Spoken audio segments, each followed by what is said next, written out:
This is about defending democracy. This is no longer Democrats versus Republicans. What do you want your kids to believe in? There must be give and take. This is White Flag with Joe Walsh.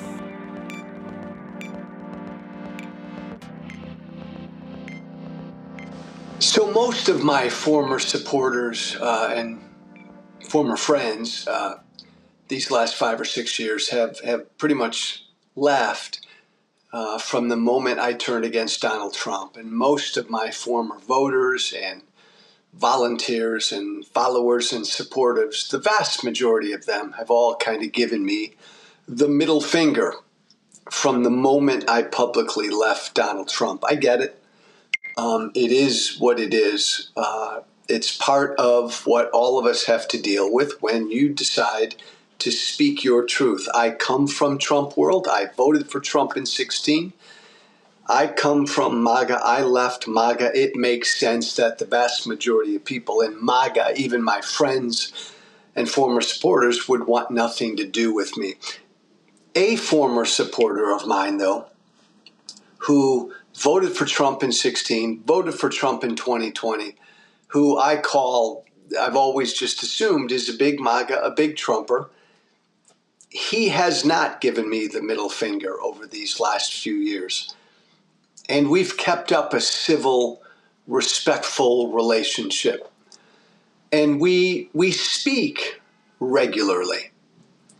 I'm bringing him up because something fascinating happened just a week or so ago during one of our conversations. I've sensed that he's a Trumper, but I've sensed that in the last couple years, he's just been, he wanted DeSantis to be the nominee, but he'll vote for Trump because Trump's the nominee.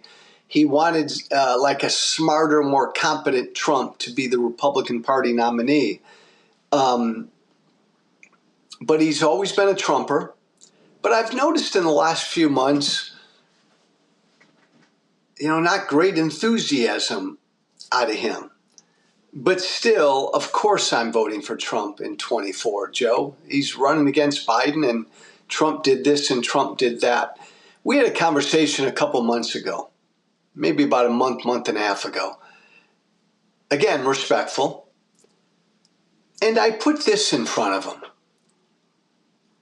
I said, look, I think we were talking about immigration, or we were talking about healthcare, we were talking about something. And I just brought up the fact, I said, if Trump's elected again, one thing, Jerry, if Trump's elected again, it's going to be the Donald Trump show, wall to wall, in our grill, 24/7, every fucking day. It's going to be the Trump circus for 4 years. Nothing's going to get dealt with. We won't talk about any issue. The border, immigration, healthcare, taxes, regulations, anything you want to talk about, big issues the country needs to deal with, we won't deal with. With Trump back in the White House, it will be like it was 4 years ago. It will be 4 years of a circus, of Trump's circus, of utter chaos, of Donald Trump in front of the cameras every day saying stupid, inane stuff, and the world reacting to it. I said to him, I just riffing here, but think about that. Think about that. It's going to be a 4-year pause again. America's got enormous issues and problems to deal with. We won't touch them with Trump in the White House. We talked about that, he and I did. And that quieted him some. So I bring that up because this past week, he reached out to me. And this guy lives in a battleground state. He reached out to me and said he's not going to vote for Trump. I was surprised.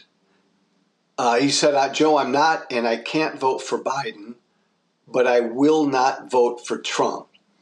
And we talked, and he said, it's what you said to me a month or so ago when you said it's just going to be bullshit, chaos, and craziness for 4 years. And I don't want to go through that again.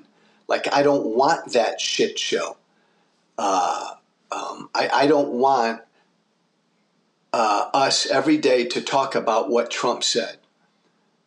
I don't want that circus, he said. I remember, Joe, you brought up that word. It's going to be a 4-year fucking circus. I don't want that.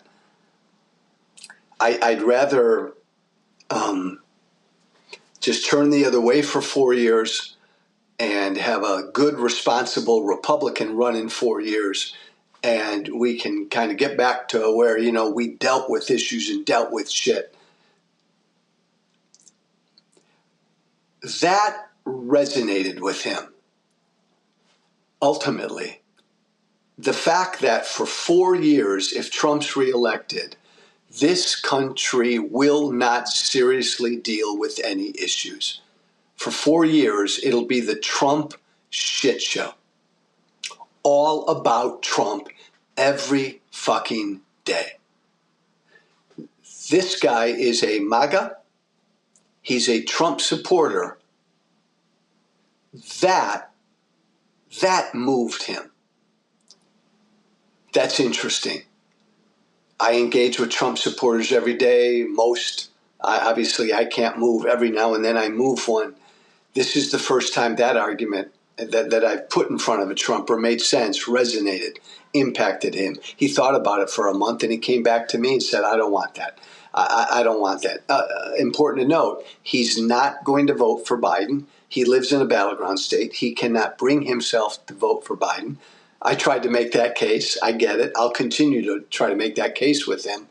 But this is one battleground Trump supporter who will not vote for Trump because he does not want 4 years of the Trump show. He doesn't want us to pause again and delay for 4 years dealing with issues.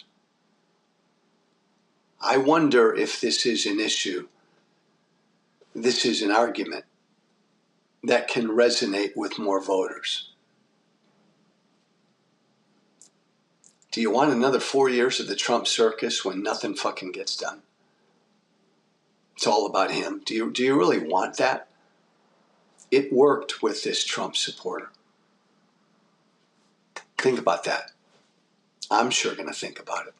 I'm Joe Walsh. Thanks for listening. Joe Walsh, whiteflag@gmail.com. All one word. Joe Walsh, whiteflag@gmail.com. Be brave.